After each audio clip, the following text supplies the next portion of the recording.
Hey everybody, welcome to another video. And today we've got news from the Olympics that ski jumpers are injecting their you-know-what in order to help them fly further. And if that sounds like science fiction to you or just some sort of weird joke, well, you might be mistaken. There is some science behind it and there is some medicine behind it as well. I'm Dr. Sharky. I'm an intensive care physician and anesthesiologist. We're going to explore the medicine and a bit of the physics behind the penis gate controversy, which I'm going to refer to as crotch gate just because of YouTube. So we recently heard that there are certain ski jumpers who are injecting what's called hyaluronic acid into their you-know-what to increase the size. Hyaluronic acid will increase the girth. Now, why are they doing that? There is a lot of science that goes into the Olympics, a lot of physics as well. And if you're not familiar with the sport of ski jumping, it's where skiers will literally go down a ramp and jump at the end of that ramp and see how far they can get. And the further they get, the more points they're awarded, and that's how they score medals.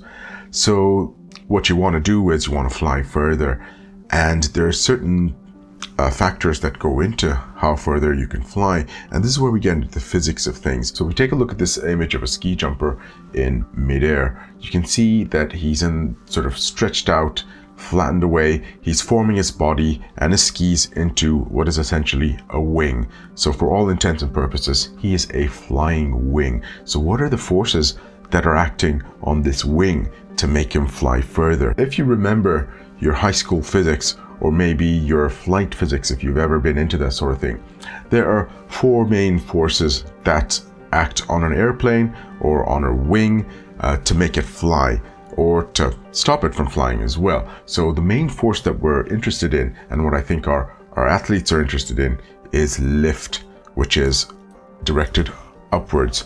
So this lift is very important. And how is this lift generated? It's generated by certain forces acting on the wind, particularly something called Bernoulli's principle, which I'm not going to go into. Of course, there's other things as well. It's not just Bernoulli's principle. There's a whole lot of theory behind why wings actually fly or generate lift. But in the end, the more the surface area of the wing, that is, the bigger the wing is, the more lift it generates. Then you get some other forces as well, which counteract this. You got gravity, which is acting downwards. Of course, there's nothing you can do to change the force of gravity. We haven't invented any sort of anti-gravity lifting devices yet. And then you've got the drag. That is also, it prevents the skier from accelerating forwards. It'll stop him from, it'll try to stop him from moving forwards. This is the friction generated by the air moving in front of the skier. So that is your drag. And how does that affect the lift? Essentially, the faster you go, the more lift you generate. So the drag will stop you from going fast, stop you generating lift. Skier will not fly as far as he wants to, and he will land earlier. So that's gonna, affect his scoring on the medals table.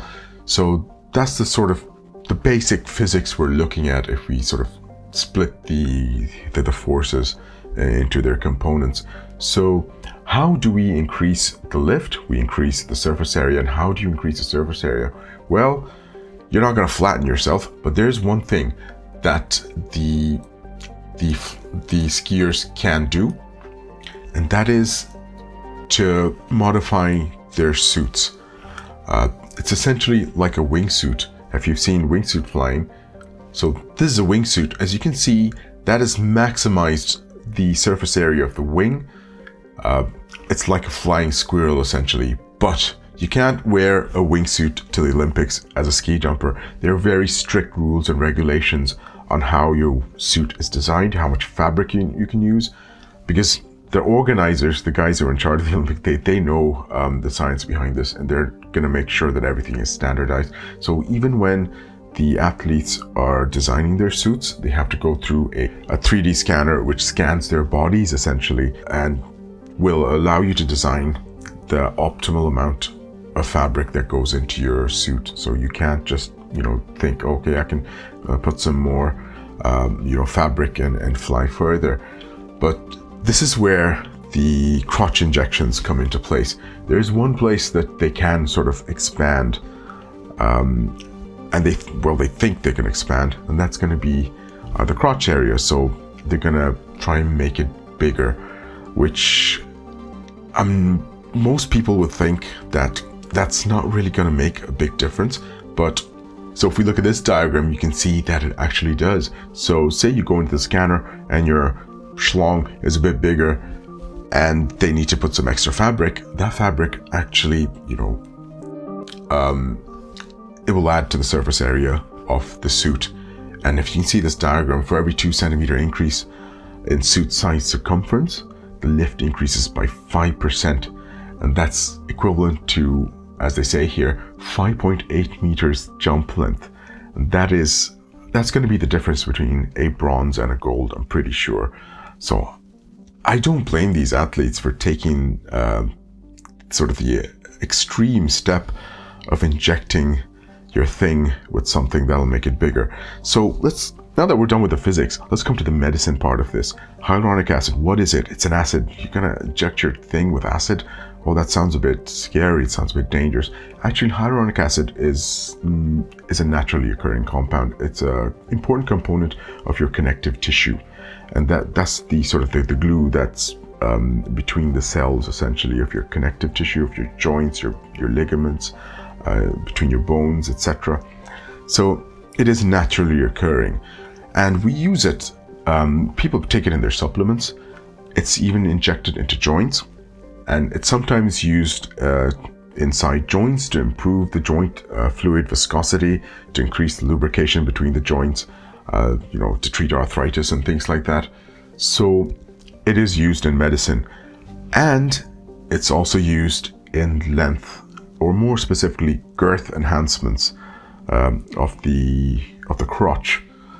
So it is used. It's been used as enhancements. I mean, there's other ways you can increase the length as well. There's silicone implants and things like that. I gotta admit, I'm not an expert. I'm not a urologist, but it can be used. There are certain risks, just like any sort of invasive procedure. You're injecting something that really shouldn't be there, even though it does occur in the body. So there's risks of infection, deformity, etc. So there are risks. So these guys are taking a bit of a chance. But I guess it's a calculated risk if they are really doing this. And is there any way to tell that they've been injecting it? I'm not exactly sure, because it's a naturally occurring compound. I don't know if imaging studies will show if there's swelling or edema, as we call it, which would show up. So I'm not really sure about the specifics, but it's interesting. I just came off a long night shift, and I saw this on my news feed, and I was thinking, am I hallucinating?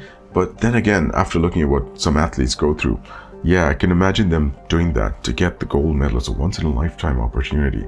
And yeah, if you're going to inject something into your thing that'll make you go further, I mean, it's not the worst thing you could do. But anyway, that's been interesting. We'll see how this pans out, if anything comes out of this. But in any case, it's strange. It's a bit funny as well. But okay, that's all for now. I hope this was a bit enlightening. But anyway, stay healthy, stay safe. I'll catch you in the next one.